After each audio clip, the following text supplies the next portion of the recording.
He kept telling me we were broke, until the night I opened his hidden account and saw $350,000, money he was secretly saving for another woman. Stick with me while I share my story, and if it touches you, don't forget to support our channel by hitting that subscribe button, dropping a like, and sharing it with the people you care about. My name is Maya Bennett, and for 7 years I believed I was building a real marriage with my husband, Ethan Caldwell. I worked double shifts as a nurse, coming home exhausted, sometimes too tired to even eat. But I kept pushing because Ethan always said we were drowning in debt. According to him, every dollar mattered. Every small purchase, coffee, a candle, even a pair of cheap shoes, turned into a lecture about responsibility and budgeting. I started selling things I loved just to help us stay afloat. Furniture from my first apartment, jewelry my grandmother left me, even my old car that I was emotionally attached to. Ethan always praised me afterward, telling me I was doing the right thing, that I was helping us survive. I didn't complain, because I thought we were a team. I thought we were in this together. But slowly, things stopped feeling like a partnership. Ethan became distant. He was always on his phone, turning the screen away from me when I walked into the room. He'd leave for hours, saying he had budget meetings or had to talk to the bank. He didn't like it when I asked questions. He'd snap or make me feel guilty for even asking where he was going. I told myself it was stress. Money problems can change people. So I kept working, kept believing him, kept trying to be supportive. Then one night, everything changed. Ethan's phone rang while we were sitting on the couch. He jumped up like the house was on fire and hurried outside to take the call. His laptop was still open on the coffee table. At first, I didn't even look at it. I just sat there, staring at the screen, feeling that familiar knot of anxiety in my stomach. But then I noticed an icon on the screen, a banking app one didn't recognize. It wasn't our usual bank. I don't know what made me click it. Maybe exhaustion. Maybe intuition. Maybe God himself trying to wake me up. Whatever it was, the moment the account opened, my hands went numb. Right there, staring back at me, was a balance of $350,000. I blinked, thinking it had to be a mistake. Maybe it wasn't his. Maybe it was something he forgot to mention. Maybe it was money he was planning to surprise me with. But then I saw the deposits, consistent, calculated, hidden. Money going in every month. Money that he told me we never had. My heart started pounding so hard I thought I might faint. I scrolled a little more, and that's when I saw the name attached to certain transfers. A name I had never seen before. And in that moment, I knew my life was about to break open in ways I never imagined. When I clicked into that unfamiliar banking app, the number on the screen didn't even feel real. $350,000. Saved under Ethan's name. Saved quietly. Saved secretly. Saved while he told me we couldn't afford groceries and that I should skip meals at work to help us cut down unnecessary costs. My throat tightened as I stared at the balance, trying to understand how something like this could exist without me ever knowing. I scrolled through the transactions, and that's when the truth hit even harder. The deposits weren't new. They went back years. Month after month, Ethan was putting money into this hidden account at the same time he was telling me we were on the edge of financial collapse. I remembered nights when I cried from exhaustion because I picked up extra shifts. Nights when I came home with sore feet and swollen hands, believing I was helping us survive. And there he was, saving money behind my back like he was building another life. As I kept scrolling, I found a folder labeled Future Plans. My stomach twisted. I clicked it, hoping it was something harmless. Maybe something for us, some investment he just forgot to mention, some backup plan for emergencies. But when the folder opened, my hope died instantly. Inside were files, statements, transfers, and a form that made my whole body turn cold. It listed a beneficiary. Not me. Not a family member. Not anyone I had ever heard of. Alyssa Monroe. The name looked so clean and ordinary, but to me it felt like a knife. I stared at it over and over, hoping my eyes were lying. Hoping it was a mistake. But there it was, written clearly, connected to the account Ethan had built in secret. My hands began to shake so hard I almost dropped the laptop. I didn't know who she was, but I knew enough. This account wasn't some innocent investment. It was planned. It was organized. It was detailed. And it had nothing to do with me, the woman who believed we were struggling. It felt like the room was spinning. Reality was stretching and cracking around me.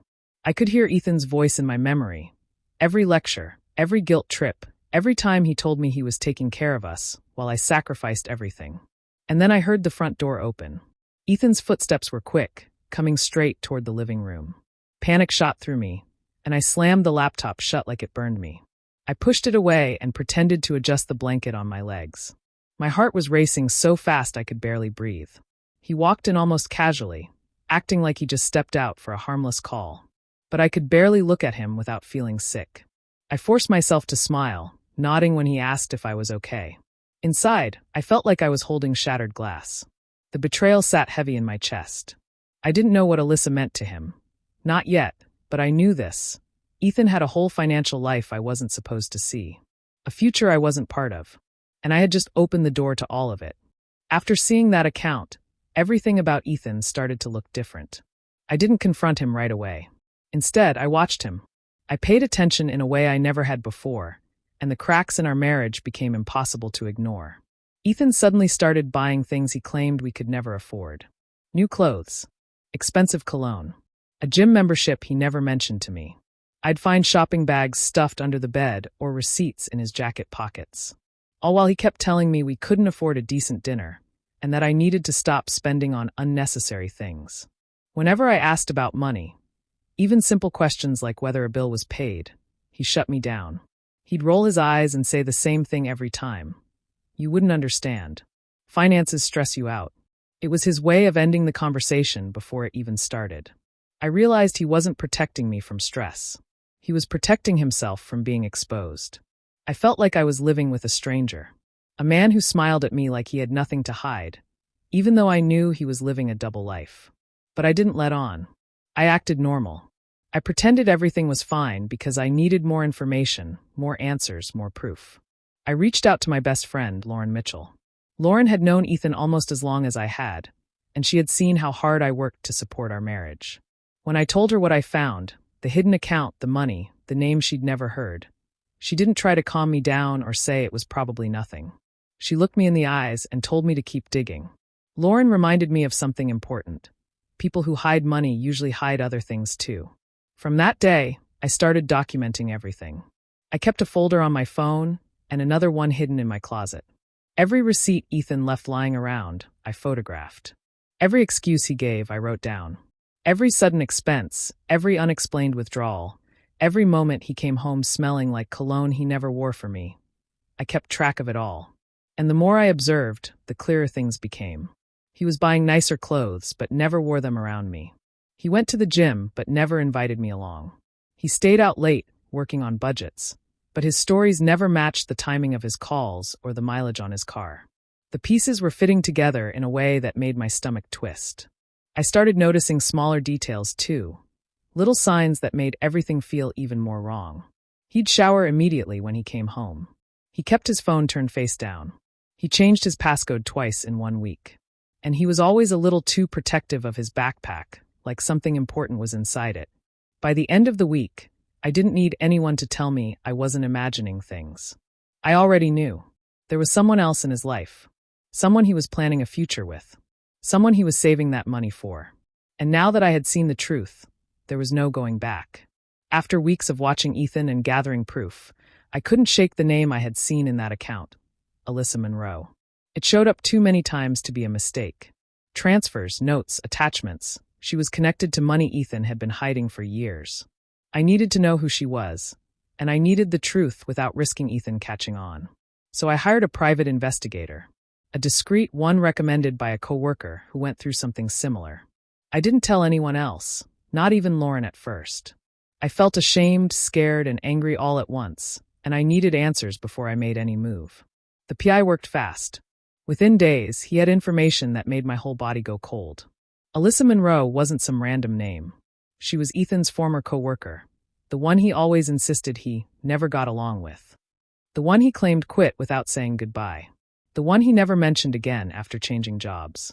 Except he did keep mentioning her, just not to me. The PI showed me messages, timelines, and photos that filled in the blanks I had been trying so hard not to imagine. Ethan and Alyssa had been secretly seeing each other for almost 2 years. 2 years of lying to my face. 2 years of disappearing for budget meetings. 2 years of pretending we were broke while he saved money for a future he never intended to share with me. That so-called future plans folder on the account wasn't just organized financial planning. It was a blueprint for a life Ethan wanted to build with her. A future home account, the PI called it. Every deposit Ethan made came from our sacrifices, my double shifts, my sold belongings, my skipped meals. He was funneling money into an escape plan. A plan where I didn't exist. Then the PI handed me a file of photos. The first one was Ethan at a restaurant, smiling bigger than I had seen him smile in years. He was leaning across the table, holding Alyssa's hand. Another photo showed him carrying flowers to her apartment. In another, he hugged her from behind while she laughed. They looked like a couple who couldn't wait to start their lives together. They looked like everything I thought Ethan and I were. I stared at those pictures for a long time. At first, my mind refused to accept them. It felt like I was watching someone else's husband, someone else's life. But then I saw the watch on his wrist, the one I gave him for our 5th anniversary. And the shirt I bought him last Christmas. And the smile he used to give me before everything changed. That's when it hit me. He wasn't just cheating. He was planning a future without me while using my effort, my money, my trust to do it. He had drained me emotionally, physically, and financially while saving himself for her. Years of exhaustion suddenly made sense. All the guilt trips, the lectures, the late nights, the secretiveness, they weren't symptoms of stress. They were symptoms of betrayal. I didn't scream or throw things. I didn't even cry at first. I just sat there, feeling something inside me slowly break. And once it broke, there was no way to put it back together. After seeing the photos from the investigator, I knew I needed one last piece of proof. Something Ethan couldn't deny, something he couldn't talk his way out of. I needed to catch him in the act. So I came up with a plan. One evening, while Ethan was acting unusually cheerful, I told him I was feeling sick and exhausted. I said I wanted to visit my sister for the weekend, maybe get some rest and clear my head. I half expected him to question it, or at least pretend to care. But he didn't. He said, "Yeah, that's a good idea," almost too quickly. He didn't offer to drive me. He didn't ask what was wrong. He didn't even look concerned. He just agreed, like he had been waiting for me to leave. That reaction confirmed everything I feared. The next afternoon, I packed a small bag as if I was really leaving. But instead of driving to my sister's place, I checked into a motel just a few blocks from our house. From the window, I could see our street perfectly. I parked my car in a spot that gave me a full view of the driveway. My hands were shaking, but I forced myself to stay calm. I needed to see the truth with my own eyes. Hours passed. I kept watching the house, my stomach tight and my chest heavy. Around 8 p.m., Ethan's car finally pulled in. He wasn't alone. A second car parked right behind him. Alyssa stepped out, smiling like she belonged there. Ethan got out too, and before they even reached the door, he grabbed her suitcase from the trunk. Watching him carry another woman's belongings into my home felt like someone dragging a blade across my heart. I turned on my phone's camera and started recording. I zoomed in as they walked up the steps. Ethan opened the door for her, his hand hovering on her lower back. When they reached the hallway just inside the house, he leaned down and kissed her. Not a quick kiss. A slow, comfortable one, the kind that only comes from a long, intimate relationship. I had the recording of that too. But the moment that cut the deepest came a few minutes later. The door was open just enough for sound to carry. Alyssa's voice came out clear and sharp. She said, "I can't wait for our future. With the savings we have now, everything is finally falling into place." The savings. My sacrifices. His lies. Hearing it in her voice removed any doubt I still had. This wasn't an affair built on impulse. It was planned. It was long-term. It was built on the money I worked myself sick to earn. I watched them walk inside, laughing like they hadn't destroyed someone's life. Tears filled my eyes, but I kept recording every second. I wanted evidence that couldn't be twisted or denied. Evidence that showed exactly who Ethan had become. By the time I stopped the recording, the truth was complete. I didn't just suspect anymore. I didn't just fear. Now I had undeniable proof. Sitting in that motel room with the recordings and photos, I felt completely empty at first. But after the shock settled, something stronger took its place. I realized confronting Ethan in the moment would only give him a chance to lie, twist things, or hide the rest of his secrets. He had spent years planning behind my back. Now it was my turn to plan behind his. The next morning, I contacted a lawyer named Daniel Whitford, someone a coworker once mentioned when she suspected her husband of hiding money. He specialized in marital financial fraud, and I hoped he could tell me what to do next. When I met him in his office, he listened without interrupting as I explained everything. How Ethan claimed we were broke, how I worked nonstop, and how I discovered the hidden account. Then I handed him everything I had gathered, screenshots, the photos from the investigator, the video of Ethan bringing Alyssa into our home, the audio of her talking about their future with the savings, and the banking documents showing the deposits. Daniel looked through each piece quietly, his expression becoming more serious the longer he read. When he finally spoke, his words gave me a sense of control I hadn't felt in years. He told me Ethan wasn't just cheating. He was illegally hiding marital assets, which meant the money in that secret account wasn't his, it was ours. By lying, manipulating finances, and funneling money out of our shared income, he had broken several laws. And that meant I had significant leverage. For the first time in a long while, I felt something other than pain. I felt clarity. Daniel laid out a plan, and it was detailed and strategic. He told me not to confront Ethan. Not yet. Instead, we would move quietly, just like Ethan had, except this time the truth was on my side. The first step was to freeze the accounts, including the secret one. Daniel said we could legally request a hold due to suspected financial misconduct. That would stop Ethan from moving or withdrawing anything. Next, he prepared to subpoena all hidden transfers, which meant the court would force the banks to release every detail of Ethan's financial activities. Every deposit, every transfer to Alyssa, every hidden statement, it would all come to light. He also advised securing the house. Not throwing Ethan out yet, but quietly preparing legal grounds so that when the divorce filing hit, Ethan couldn't force me out or claim I wasn't entitled to it.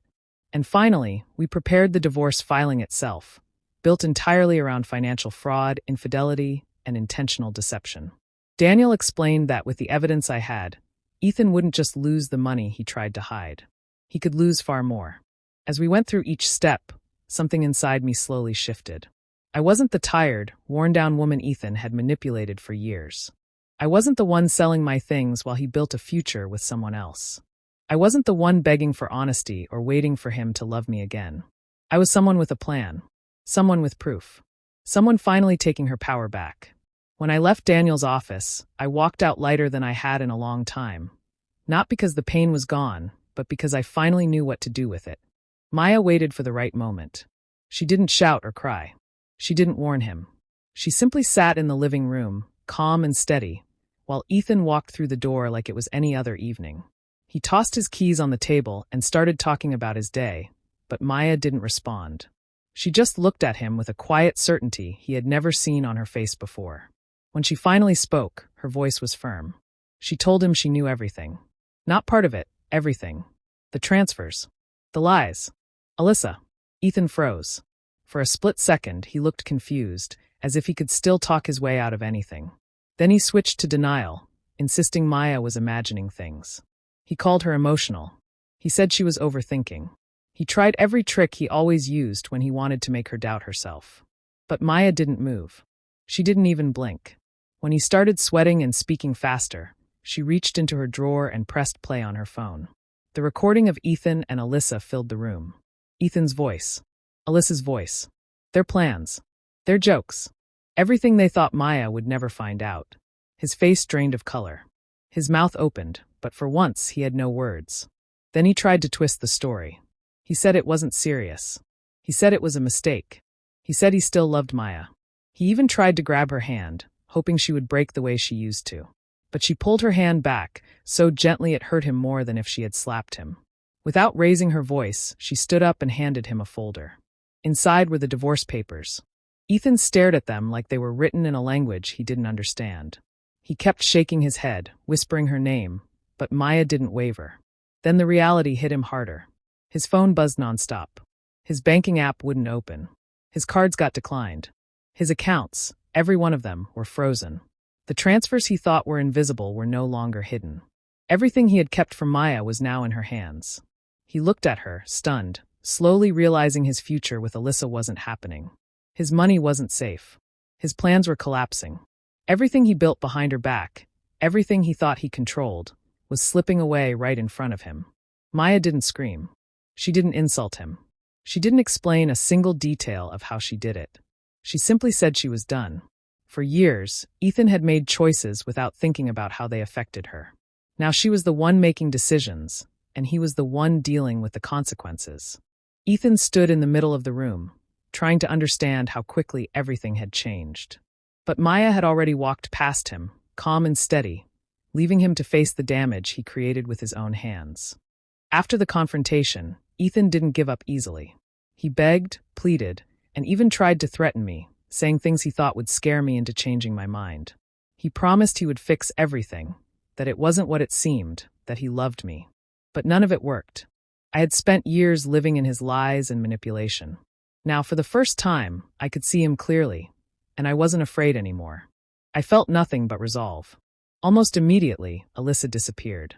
The moment she learned Ethan couldn't access the $350,000, she vanished like she had never existed. Texts went unanswered. Calls went straight to voicemail.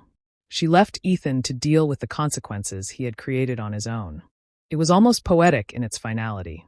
He had spent years planning a future with someone else, and now he had neither money nor partner. Ethan's life began to crumble. With his accounts frozen and his secret transfers revealed, he couldn't maintain the lifestyle he had promised Alyssa. Work became a struggle. He was distracted, anxious, and constantly looking over his shoulder, afraid people would find out about his hidden actions. His friends noticed his energy shift, his job performance dropped, and his confidence dissolved. He spiraled into the reality he had tried to hide from, alone, exposed, and powerless. Meanwhile, I began slowly reclaiming my life. For the first time in years, I felt safe in my own home. I started therapy, speaking to someone who helped me unpack the emotional abuse I had endured without judgment. I reached out to old friends I had lost touch with, reconnecting with people who reminded me of who I was before Ethan's lies consumed my world. Even the simplest things became joyful again. Sleeping without anxiety, making plans without guilt, enjoying meals without counting every penny. Little by little, the weight of his betrayal lifted. I started to feel like myself again, the confident, hard-working woman I had been before he convinced me we were drowning. I began setting boundaries I should have had years ago and rediscovering the happiness I had allowed him to take from me. Ethan's absence and downfall didn't bring me joy, but the peace and freedom that replaced the fear and manipulation did. I realized that surviving the betrayal wasn't just about winning or getting revenge. It was about taking back control of my life, my time, and my energy. For the first time in a long time, I could breathe without worry, smile without hesitation, and sleep through the night without waking up panicked. I had survived someone I trusted completely trying to destroy me, and I had come out stronger on the other side. My life was mine again, and I intended to keep it that way. The day of the court hearing, I felt a mixture of nerves and determination. For years, Ethan had controlled me with lies and guilt, but now, I was ready to face him with the truth laid bare. I walked into the courtroom with my head held high, carrying the weight of all the evidence I had collected, knowing it was finally time for justice. Ethan arrived looking calm on the outside, but I could see the tension in his posture. He tried immediately to undermine me, telling the judge I was unstable, over-emotional, and incapable of managing finances. He painted me as irrational, hoping to deflect attention from his own deception. But the judge didn't buy it. As soon as my lawyer, Daniel, began presenting the evidence, Ethan's arguments started to collapse. Daniel went step by step. He showed the hidden accounts, the $350,000 Ethan had been saving for Alyssa, and all the regular transfers he had made for years while claiming we were broke. Every bank statement, every receipt, every document was there in front of the court. He explained how Ethan had intentionally misrepresented our financial situation and hid assets that were legally considered marital property. The proof of long-term deception stunned the courtroom. Daniel also highlighted the emotional and financial abuse Ethan had inflicted on me. How he manipulated me into selling personal belongings, working extra shifts, and constantly living in fear over money that he was secretly siphoning off. The judge examined the evidence carefully, and it became clear that Ethan had been lying and manipulating from the start. As Daniel wrapped up, Ethan sat silently, unable to respond. His usual excuses and lies held no power in the face of documented truth. The judge reviewed the files, took a deep breath, and delivered the ruling, overwhelmingly in my favor. Every hidden account, every fraudulent transfer, and every manipulation was accounted for. Justice, finally, was mine. The judge awarded me half of the hidden money, plus spousal support, and full rights to the house we had shared. Ethan's plans, his secret life, and the money he had hoarded were now legally gone from his control. He sat frozen, the reality of his actions settling in, and for the first time I saw him powerless. He left the courtroom with nothing but guilt, regret, and the knowledge that he had destroyed trust that could never be rebuilt. As I stepped out of the courtroom, I felt a surge of relief. It wasn't just about winning the money or the house. It was about reclaiming my life and proving that honesty and integrity mattered. Ethan's betrayal could no longer touch me. I had my peace, my security, and my dignity back. The weight of years of deception finally lifted, leaving me free to rebuild and live on my own terms. For the first time in a very long time, I felt whole again. Months passed since the courtroom ruling, and life had begun to feel steady again. At first, it was strange to wake up without anxiety pressing on my chest. For so many years, I had measured every decision, every purchase, every step against Ethan's warnings, his lies, and his secret calculations. Now, I could make choices for myself without fear, without guilt, without second-guessing everything I did. I started focusing on myself in ways I had neglected for years. I found a therapist who helped me process the betrayal, the manipulation, and the years of exhaustion. Talking about it, facing the pain, made me feel lighter. I also reconnected with old friends I had pushed aside while trying to save our marriage. Dinner nights, weekend walks, and even simple phone calls reminded me that my life could still be full of love and support. Real love, not the kind built on lies. Financially, I was secure. The court had given me access to what Ethan had tried to hide, and it felt like reclaiming a piece of my dignity. I invested carefully, planned for the future, and finally allowed myself to enjoy things I had denied for years. For the first time, I could take a deep breath and know that my hard work was for me, not for someone else's secret plans. Emotionally, I was stronger. I stopped blaming myself for Ethan's choices. I stopped feeling shame for believing in him, for trusting him, for working tirelessly to support a marriage that was never truly equal. Instead, I focused on what I had survived and how I had rebuilt myself from the ground up. Reflecting on it all, I realized something important. Ethan's betrayal was not the end of my story. It was a turning point. It forced me to see clearly, to set boundaries, and to reclaim my power. What I once thought of as devastation turned out to be freedom. Freedom to live without fear, freedom to love without being drained, and freedom to trust my instincts without hesitation. I want anyone listening to understand this. Trust your intuition. If something feels wrong, don't ignore it. Pay attention to financial secrecy or behavior that doesn't add up. Protect yourself. And never settle for love or a partnership that drains you emotionally, mentally, or financially. You deserve honesty, respect, and care in equal measure. Looking back, I think about everything Ethan said to me over the years. "We're broke," he would tell me, while secretly hiding money and building another life behind my back. But now I see the truth clearly. He was bankrupt in character long before he hid the money. And as I move forward, I carry that lesson with me. I survived, I reclaimed my life, and I am stronger than I have ever been.